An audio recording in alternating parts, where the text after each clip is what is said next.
Everybody talking. Few are reading. Opinions get loud, but the page still speaks.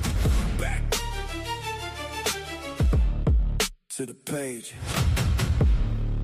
Hey, what's up, guys? Welcome back to Everybody the page. talking. This is where we Few are put reading. together our very ideas and notions and all that good stuff. It's where we put aside tradition and opinions and assumptions. Just when I popped on, I'm getting all these notices from Outlook. I guess emails are coming in. But we want to thank you for joining us. Thank you for popping on tonight. Feel free to drop in the comment section to let us know you're here. Ask your questions or just give us your comments. Let's talk about what's going on. Let's see here. Let me turn off these notifications. My word. Everybody wants to just pop on and distract me. But listen, tonight we've been talking and we've had discussions for a while about different churches, different evangelists, different prophets, different apostles, different whatever. What's up, Soul Dracula? What's going on, Doc? And we've been talking about this stuff, and we've been kind of showing how these leaders and these people can get behind pulpits and kind of manipulate the public into giving offerings. And we said that before that the reason why they're able to do these things, and so many of them are able to be successful at it, is because the people in the audience want to hear it. So you can have an evangelist get up in the pulpit and say that if you give $55 tonight, or let me backtrack. It's usually not that little. It starts at a lot more. You can have them say, if you give $1,000 tonight, that all your hopes and dreams will be answered, and you're going to get checks in the mail, and businesses come out from nowhere. They can tell you things like this, and they can tell it to you because you have people who listen. Because everybody wants to be successful. Everybody wants something, and a lot of the times we want those things because it's out of greed. But a lot of us just want to be comfortable. We're not coming from the perspective of trying to get rich overnight.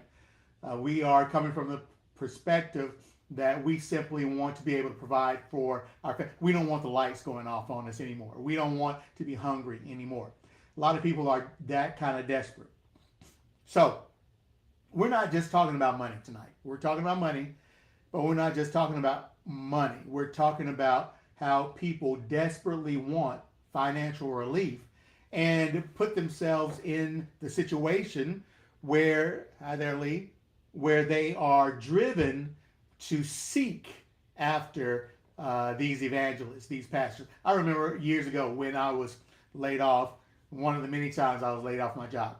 And I was sitting at home all by myself. My wife had gone to work, sitting on the couch, watching one of those channels, the Word Network, or I don't know which one it was, but something like that.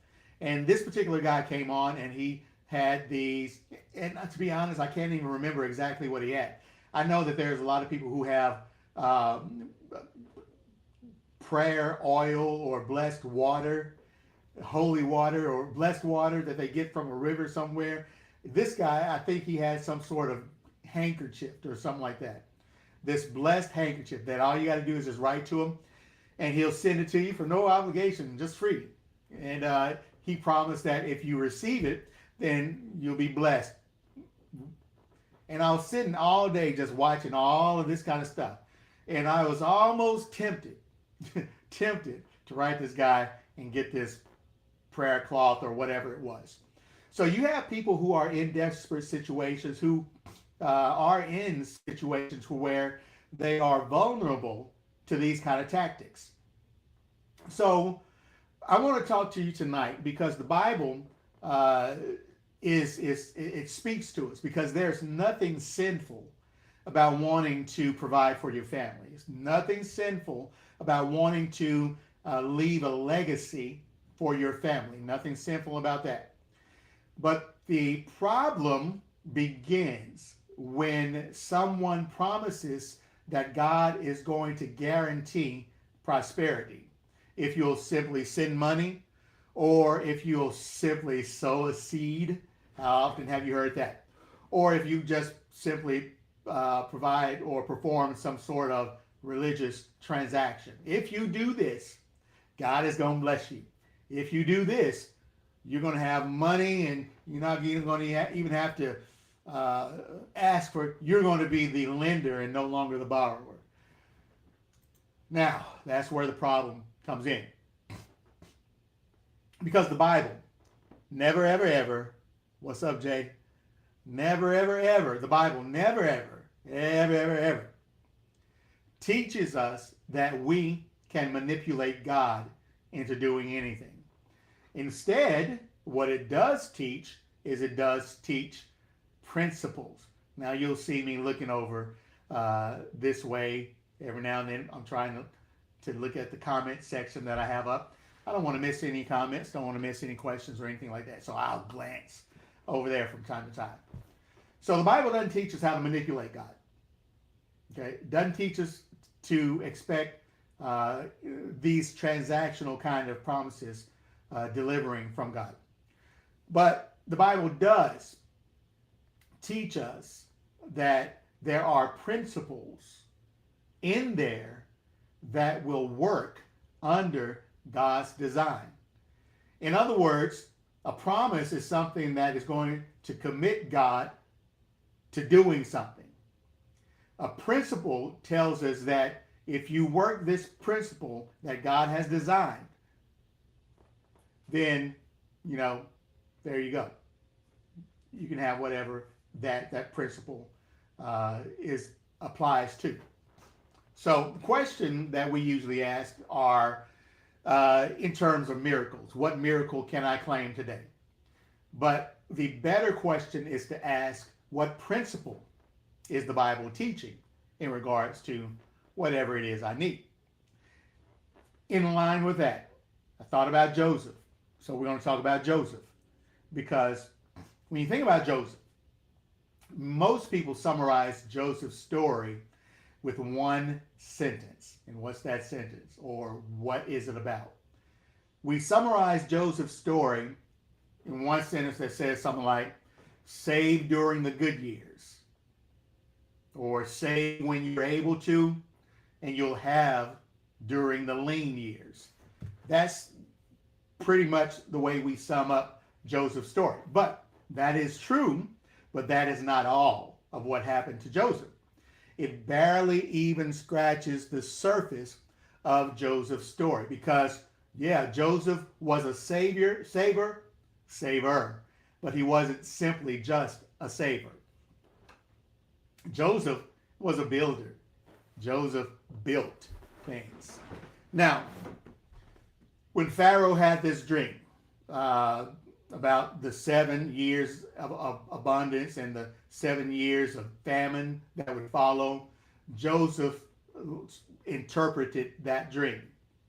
And it's not simply predicting the future, all right? Because you can see something happening. And that's what Joseph did. He saw the 7 years of prosperity. He saw the 7 years of famine. What you see is vision. What you see is a dream. What you see is a future, is a goal. All right, those things are just what you see. Joseph didn't stop there, because remember, Joseph was a builder. He was a visionary, but he was a builder too. So let's look at what Joseph actually did. And these are some of the principles that we can take from his story, this passage of scripture in Genesis chapter 44. Now, he gathered information. Joseph, he interpreted trends. That was a trend. 7 years this, 7 years that. That's a trend. Then from what he did there was he developed a 14-year plan. Didn't stop at just seeing, he acted. He appointed leaders, and I want you to go back. I'm not going to bring it up tonight, but I want you to go back and read that, Genesis chapter 41, to see what this story is all about. So he appointed leaders. He built storage facilities. He organized collection in order to store. And as a matter of fact, when he collected from several different regions, so that he didn't gather grain from just one spot. He wasn't just dependent on one source or one region to get this grain from. He had collections from different regions. I believe it was like 5 different regions. What does that say? Diversification. You got to have sources or more than one source. Then he just developed distribution. Once you have it, how do you distribute it?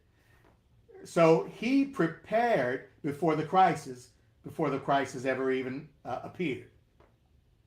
So this is what we do. We know something is coming. We know something needs to happen. We see the future, whether, it may not be a crisis, but it may be retirement. All right. All of us are aging. We're getting older. We all know that there's a day that we're not going to be able to work. And I don't know about you. I don't want to, whatever. Gotta love them. I don't want to have to be that guy who's standing at the front of Walmart welcoming in the customers. I don't want to be that guy. I don't want to have to do anything in those years, because when you're older, your body starts to break down. You get tired. You can't be as active as you once were. You are able to do these are your working years are the 7 years of plenty. You want to be able to sit back and enjoy. I remember years ago when I saw this newscast about this lady, and whatever was going on, I think it was around the financial real estate collapse in 2008-9. And this particular lady was an older lady, and she was out, and they caught her and interviewed her. And they asked her how she spends her money. And she says, I don't have enough. And I have to make decisions on whether I'm going to buy my medicine or whether I'm going to use the money to buy food. So in those lean years, in those golden years, you don't want to have to be making decisions on how you're going to spend money, whether it's going to be used to buy food or medicine, because you need both. I'd rather be deciding, am I going to go to this trip or use it to help this group of people, or am I going to use it to sit back and do nothing at all to pay the bill? You want to have choices that are not simply given to you. You want to have choices that you can make all on your own. So in order to do that, you got to prepare. And this is what the wisdom that God gave Joseph was. Now, here's the principle that you want to start with. It's not if you save grain, you'll become second in command of a nation. That's not the principle that we want to use and apply here tonight. Because it is a historical event. Joseph was real, did happen. Egypt did go through it. But the principle is more like this. God-honoring planning prepares you for tomorrow, while others are simply reacting to the today. So God-honoring planning prepares you for tomorrow, while others are simply reacting today. And a lot of people don't like to plan, but they say, you know what, I prayed about it, going to leave it in God's hands. We don't like planning. But planning is not a lack of faith. More so than anything else, planning is an expression of your faith. Joseph believed God's warning enough that he planned for it.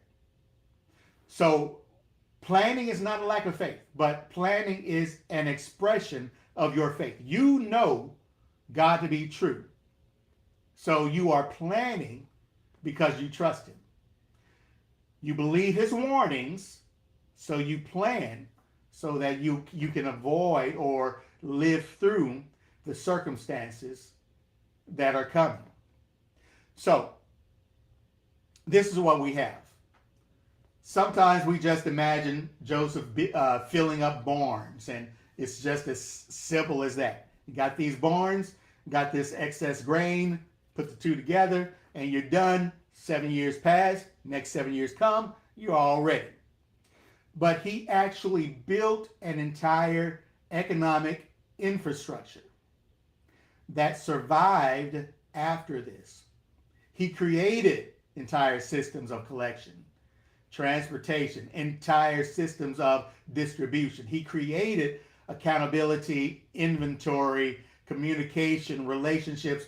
Joseph was a builder of systems. And it was that building of the systems that allowed them to be in a better state to survive, not only survive the famine, but thrive it when others were in need. They weren't as ready and as prepared. So all of this stuff worked together. All of it worked together. And today we would call those things systems. So when you look at businesses run on systems. Hospitals run on systems. Churches run on systems. Families run on systems. Systems help you avoid the inconsistency because you're just no longer motivated to do it anymore. I know that everybody is human. Everybody wakes up and everybody says, we get to a point to where we say, you know what, today I just don't feel like doing this right now. Well, systems in place will avoid that because a system of saving. Well, 1 month might come and you may have been motivated. You saw this, you had this goal. You saw this trip you wanted to go on and you needed to save money for it. So the first couple of months you got paid and you were so ready, motivated because you were getting ready for this whatever, and you were just dumping money into the savings account because you were motivated. Month 3 comes, you're not feeling it so much. You don't want to go through it. You don't want to hit that button to transfer funds. Well, a system can avoid that. What is a good system to avoid that? Well, I don't know about you, but on my job, we have direct deposit. So you can set up a direct deposit to where whenever they pay you, it automatically goes into whatever accounts have been set up. So if you're already operating under one main primary account that you use for bills, well, go ahead and set up another one so that every time you get paid, it's set up to automatically divert $25, $50, or whatever into an account, and you don't have to do anything. You don't even have to see it. It automatically does it. Those are systems. Now, we all need them. Now, what Joseph did was he built systems and not wishes. All right? Many people wish. I hope things get better. I hope I get a raise. I hope this. I hope that. I hope God blesses me. We wish for things. Joseph was not a wisher. Joseph was a builder. He did pray, okay, but Joseph also planned. So this is what we have to get better at doing. We have to get better at planning and building systems so the systems are in place to happen as automatic as possible. So that motivation, want to, don't want to, all that's thrown out. If the system is in place, it happens regardless of how you feel. So he built. Now, I want to get to Proverbs 24 and 27 because I want to leave with you this. Because as you are building systems, and if you want to, we can talk about systems more, or I think we did a little bit a few years ago. We can talk about it more because it's very important. But I want to leave you with this. Proverbs 24 and 27 says, prepare your work outside. Get everything ready for yourself in the field. And after that, build your house. Now, when we talk about Joseph being a builder, that's all well and good. You got to see the vision, you got to see the goal, got to see this or that. But it's important what you start with. Prepare your work outside, get everything ready for yourself in the field, and after that, build your house. Notice that order. It says prepare your work outside, get everything ready for yourself in the field.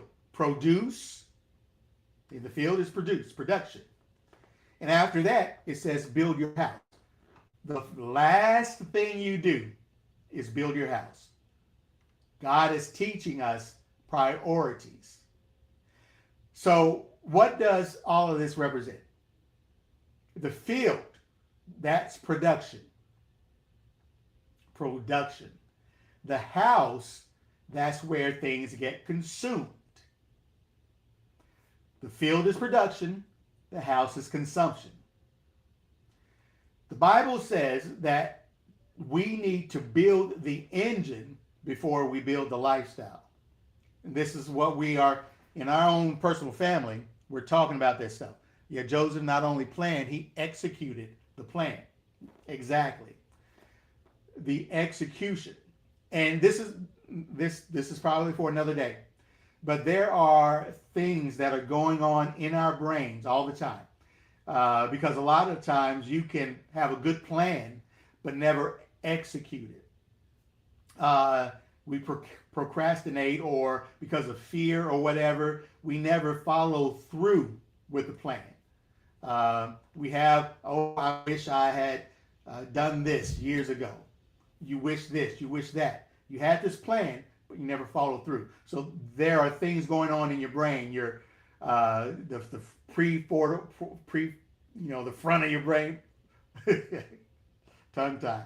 The rear part of your brain back here, things going on in your brain, different parts of your brain that are keeping you from doing those things. We'll talk about that later.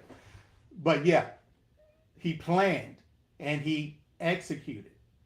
Now, Proverbs 24 and 27 tells us the priorities, how to plan, what to execute. In our family, we have set goals for 10, 20, 30 years from now.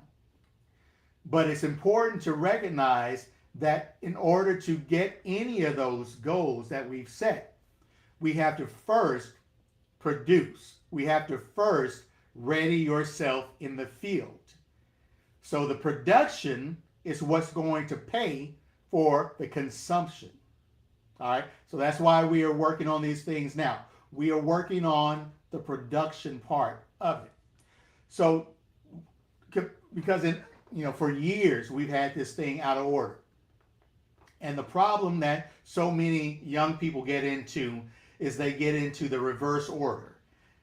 We finance the house. We have this lifestyle creep. And you know what the lifestyle creep is? The lifestyle creep is when you make $20 an hour and you have an apartment that's $20 an hour worth. You have a car that's based on that $20 an hour salary. And then what happens? End of the year, you get a raise to $25. Well, lifestyle creep is, instead of keeping that same $20 an hour apartment or a $20 an hour car, well, now you got an extra $5. That's that lifestyle creep. So now you get a better apartment. You get a better car. So every year, every raise, your lifestyle creeps up and it starts to outpace your actual production. So we hope so much where the income never catches up with that hope. We buy the luxury before the stability.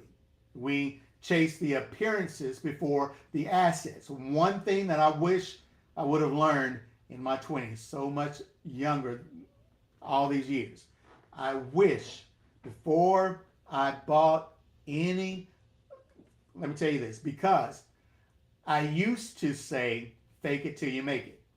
I wanted this suit so that I could look a certain way, and then over time, I expected that my bank account would come up and meet my suits. I used to wear $500, $600, $700 suits, and that's a lot now. But way 30 years ago, it was a lot more then. I used to wear those kind of suits because I believed in faking it till you make it. No more. I don't believe that anymore.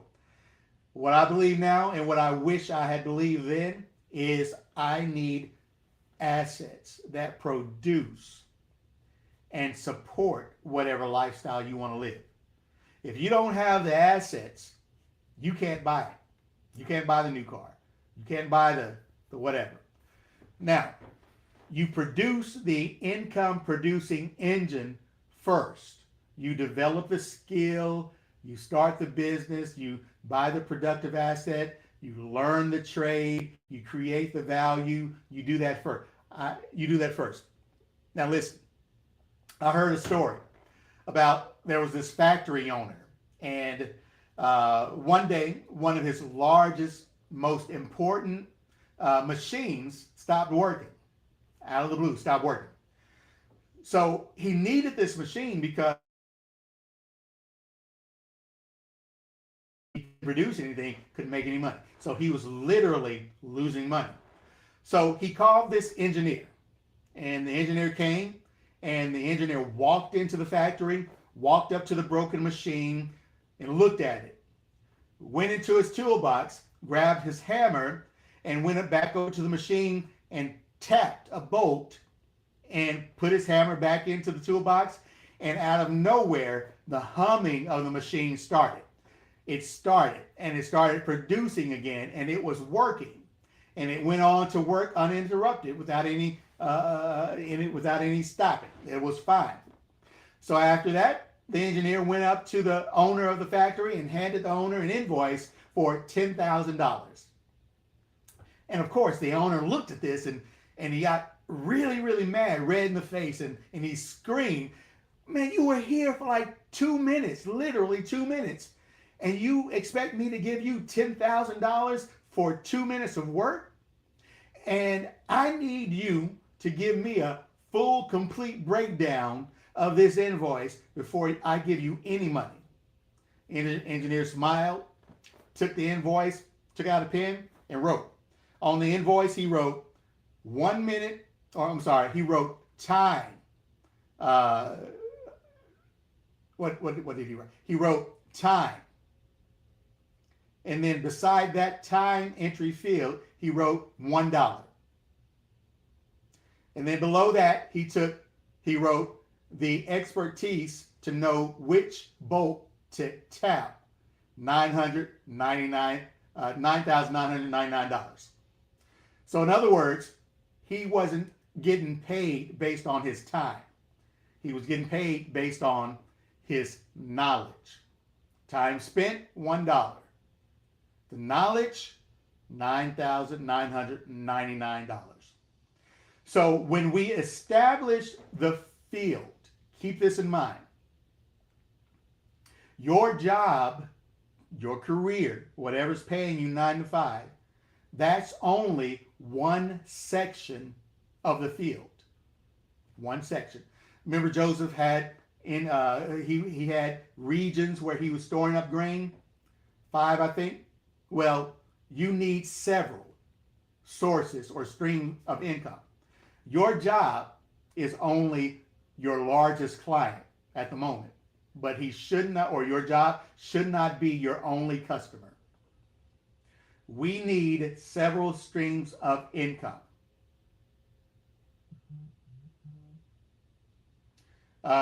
Now,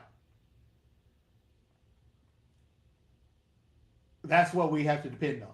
So that if either one of those streams stop, you'll always have another one. Now get this, 24 hours in the day. That's all we have. 24 hours in the day. That means that you are starting, if you're depending on your job, you're starting at a deficit. You're starting at a point to where you are limited. So that's why we need to have knowledge that not many others have, that we can use in order to develop those other streams of income. Okay? So, what Joseph did was he built and he had these multiple streams of income. And he had this system of distribution so that all of this was in place. So by the time they got to a point to where there was 7 years of famine, they were ready. They were in a good place. All because Joseph didn't go out and I think it was a fifth of the grain that he had to set aside. He didn't go out consuming all of that, saving it up and consuming it all at some time at one point. No. Put it away. And they were able to succeed. So what do we say? Don't buy the house before you have the field. And when I say field, I mean you can have a good job. I learned this years ago. You can have a good job that can pay for your house, pay for your food, pay for everything in it. But what happens when you lose that job? Everything goes away. No more income. Still got a house. No income. That's why we prepare the field, like Proverbs 24:27 says. But putting that together with Joseph's story, you don't have the field itself. It's not just one thing. It's not just your job. It's your job. It's your side hustle leading to a business. It's something else that's able to help you in the lean times. Your field is all of that. So get that field for you people who are young and thinking about marriage or thinking about having a family. Get that field together. Get a good job, but have something else, whether it's real estate, investments, whatever it is, something else that can pay you and produce in that field. Okay?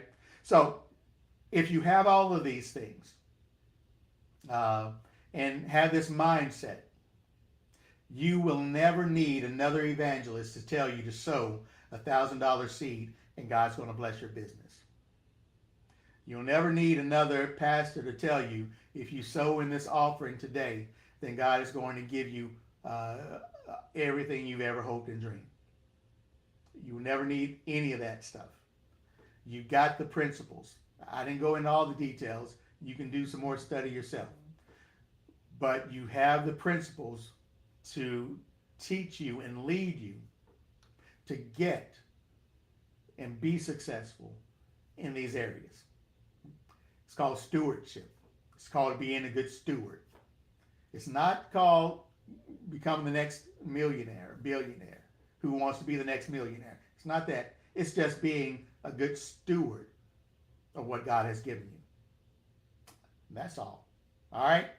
So, hope you got something from this tonight. Let's see here. I'm looking over. I see your comments. Thank you so much for joining in. But don't stop there. Let me know what else you want to talk about. Next week we may go more into this because I've been off work for a few days here on a little time off, and I've gotten a lot of stuff done, a lot of stuff in place. I think I need to take more time off. A lot of stuff done, accomplished. Forward thinking, putting things in place. Now it's just the execution of it all. Some of the stuff we're executing. A lot of stuff you can't execute all at once. Some things take years and years and years. But it's important to make sure you take one step at a time and keep moving forward. Get your plan. The best way to execute is one chunk at a time, one step at a time. Okay? So, till next time, we love you. We appreciate you. And we will see you when we see you. I'll holler.